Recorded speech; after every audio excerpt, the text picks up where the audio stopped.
Roni math জন্য আপনাদের স্বাগতম। আশা করি আপনারা সবাই ভালো আছেন। আপনাদের জবের জন্য যে প্রত্যাশিত প্রিপারেশনটা সেটাও মোটামুটি গুছায় এগিয়ে নিয়ে যাচ্ছেন। তো আমার একটু ক্ষুদ্র প্রচেষ্টা আপনাদেরকে যতটুকু একটু সহযোগিতা করা যায় সেটার জন্য চেষ্টা করতেছি। তো আজকে আমরা দেখব প্রাইমারি সহকারী শিক্ষক নিয়োগ পরীক্ষা ৩য় ধাপ ২০২৩ সালে যেটা ছিল সেটা একটা কোশ্চেন ছিল 100 ডিগ্রি ফারেনহাইট তাপমাত্রা কত ডিগ্রি সেলসিয়াস। ফারেনহাইটে 100, ফারেনহাইটকে এফ দিয়ে নির্দেশ করা হয়, এফ এর ভ্যালু কত 100, আর সেলসিয়াসকে সি দিয়ে ডেনোট করা হয়, সির ভ্যালুটা চাচ্ছে। বাট এখানে কিন্তু আমাদের একটা ফর্মুলা আছে, এটা অন্য কোনোভাবে ম্যাথ করার কিছু নেই, জাস্ট একটা ফর্মুলাতে আমি এটা বসায় দেব। তো ফর্মুলাটা দেখেন কি আছে, ফর্মুলাটা হচ্ছে C/5, সি হচ্ছে সেলসিয়াস স্কেলের তাপমাত্রা ইকুয়াল ফারেনহাইট -32 ডিভাইডেড বাই 9। এটা কিন্তু একটা ফর্মুলা, যারা ইন্টারমিডিয়েট লেভেলেও যারা ফিজিক্সে পড়েছেন তারা এই জিনিসটা খুব ভালো বোঝার কথা, খুব সহজভাবে, কারণ এইটা নিয়ে ফিজিক্সে অনেক ম্যাথ ছিল। তো এটা তারা বুঝতে পারবেন, তাদের জন্য অনেক সহজ হবে।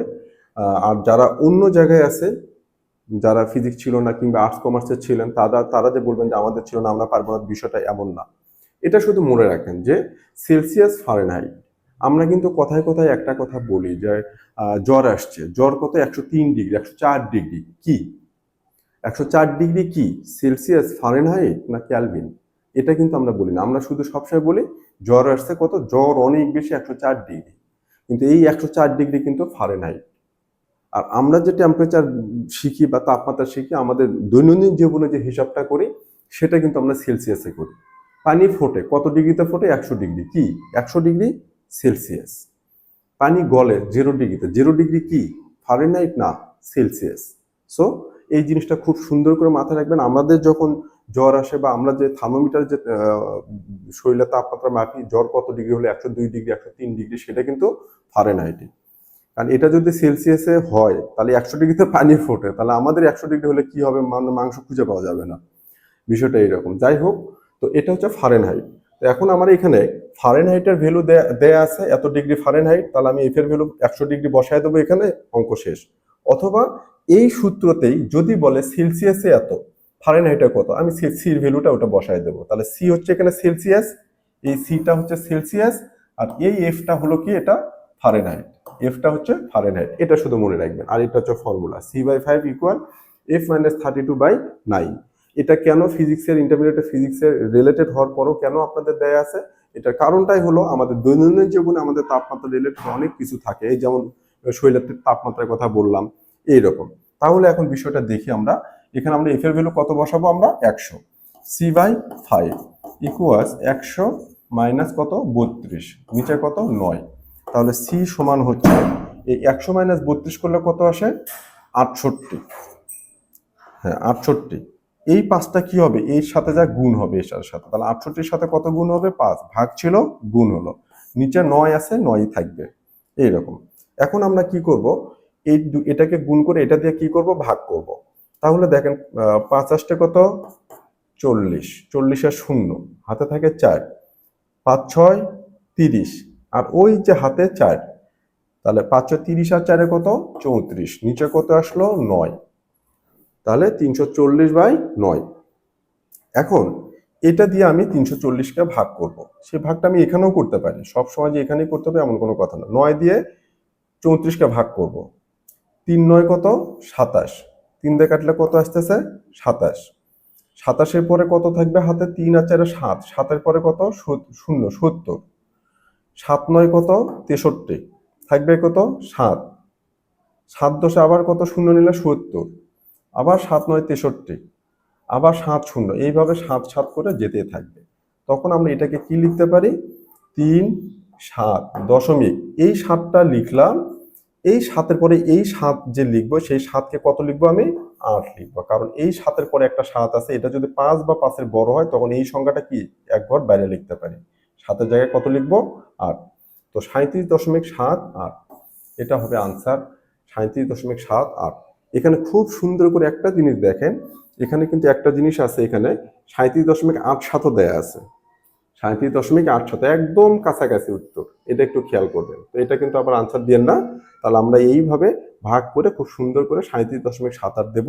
আর আপনাদের জন্য বলি, এই কোশ্চেনটা কিন্তু আসবে, প্রাইমারিতে আসছে, অন্য অন্য জায়গাতে অনেক জায়গায় আসছে কিন্তু এই কোশ্চেনটা আরো। এই জন্য এই সূত্রটা মনে রাখবেন, এই সূত্রটা সবসময়ের জন্য মনে রাখবেন। আর এর সাথে আরেকটা ফর্মুলা আমি একটু দিয়ে দিই, সেটাও একটু মনে রাখবেন, খুব ইম্পর্টেন্ট এটাও। সেটা কি, এটা একটু দেখেন কি, সেটা ক্যালভিন। ক্যালভিন আমি যদি বলি 10 ডিগ্রি সেলসিয়াস এটা আছে, তাহলে এটা ক্যালভিনে কত হবে, ক্যালভিন। তো ক্যালভিনে যখন যাব, তাহলে ক্যালভিনে যখন নেব তখন কি হবে, এই 10 প্লাস কত 273 ক্যালভিন। ক্যালভিন তার মানে সেলসিয়াসের যেটাই থাকুক তার সাথে 273 যোগ করে আমি কিসে নিয়ে যাব, ক্যালভিনে নিয়ে যাব। সেলসিয়াস থেকে ক্যালভিন, সেলসিয়াস যেটাই থাকুক তার সাথে কত যোগ করব, 273। তাহলে ক্যালভিন যদি বলি তাপমাত্রা ক্যালভিন, ক্যালভিন ইকুয়ালস কি হবে, ডিগ্রি সেলসিয়াস প্লাস কত 273। সেলসিয়াসের যে মানটা দেওয়া থাকবে ডিগ্রি সেলসিয়াসে তার সাথে 273 যোগ করলে কি হবে, ক্যালভিনে। একইভাবে আমি যদি এখানে ডিগ্রি সেলসিয়াসটাকে এবার যদি আমি সাবজেক্ট করি, তাহলে কি হবে, ক্যালভিন মাইনাস কত 273। এই দুটা জিনিস একটু সুন্দর করে মনে রাখবেন, এই অঙ্কগুলো অনেক আসে। কি বললাম তাহলে, যে ডিগ্রি সেলসিয়াস যদি থাকে মানটা, সেটাকে যদি আমার ক্যালভিনে কনভার্ট করতে বলে, ডিগ্রি সেলসিয়াসের সাথে আমি 273 যোগ করব, কত 273 যোগ করলে আমি কি ক্যালভিনে পাবো।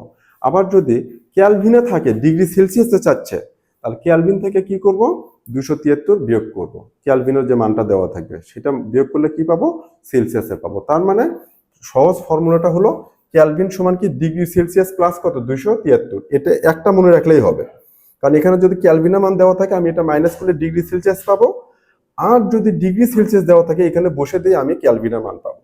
সো শুধু এই একটা ফর্মুলা দিলেই মনে থাকবে। তাহলে আমি এই অঙ্কটা করাইলাম, ওইটা একটা ফর্মুলা তাপমাত্রা সম্পর্কিত, আরেকটা ফর্মুলা হচ্ছে এইটা। এই ফর্মুলাটাতেও কিন্তু অনেক সময় আসে, এটা খুব সহজ। এটা আবার 9, 10 এ কিন্তু আছে সায়েন্সের বুকগুলোতে। যারা আর্টস কমার্সের আছেন তারা হয়তো দেখেননি বা নাও থাকতে পারেন, কিন্তু খুব সহজ।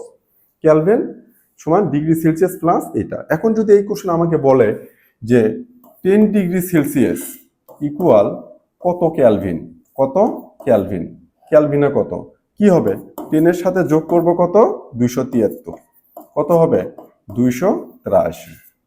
একইভাবে আমাকে যদি বলে 300 ক্যালভিন দেওয়া আছে, ক্যালভিন কত 300, যদি বলে ডিগ্রি সেলসিয়াসে কত, তাহলে আমি এই 300 থেকে কি বিয়োগ করব, 273 সমান কত হবে 27 ডিগ্রি সেলসিয়াস।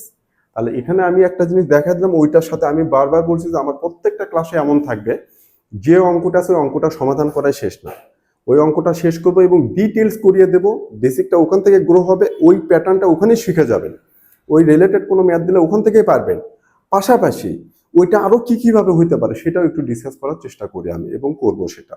এতে করে আপনি আরো বেশি উপকৃত হতে পারবেন, যে একটা কোশ্চেন দিয়ে সেই রিলেটেড টপিকটা আমি পুরোপুরি কভার করার একটা চেষ্টা করব। তো আমার ক্লাস যদি ভালো লাগে থাকে, ফেসবুক পেজটিতে ফলো দেবেন এবং ইউটিউবে সাবস্ক্রাইব করে সাথে থাকবেন, এবং এই ধরনের নতুন নতুন ভিডিও পাওয়ার জন্য লাইক, কমেন্ট, শেয়ার দিয়ে পাশে থাকবেন। ধন্যবাদ।